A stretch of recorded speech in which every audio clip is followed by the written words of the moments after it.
नमस्कार, मी तेजल चौकेकर खोत. बुलेटिनच्या सुरुवातीला एक महत्त्वाची बातमी पाहूयात. सोबत जोडण्यासाठी भाजप आता मैदानात उतरले.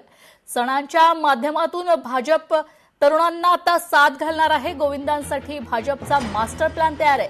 गोविंदांच्या सुरक्षेसोबत त्यांना लागणारे साहित्यही पुरवणार.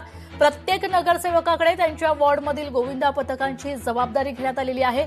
गोविंदांना दहीहंडीसाठी लागणारे टी शर्ट, वाहन व्यवस्था याची ही जबाबदारी प्रत्येक नगरसेवकांच्या खांद्यावर आता असणार आहे.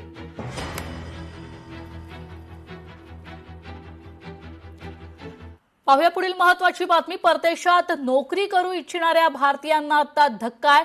H-1B व्हिसा शुल्कामध्ये वाढ करण्याचा निर्णय घेण्यात आलेला आहे. डोनाल्ड ट्रम्प यांचा भारताला हा जोरदार झटका आहे.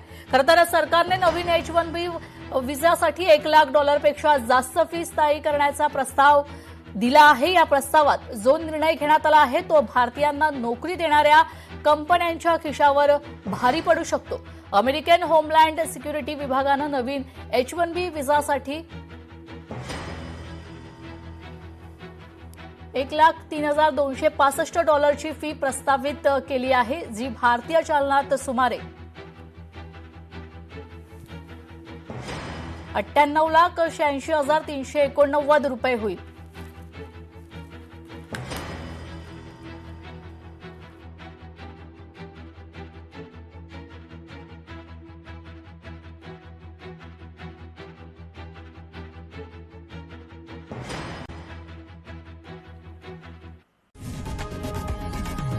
लोकशाही मराठी ऐका, पहा, जागरूक रहा.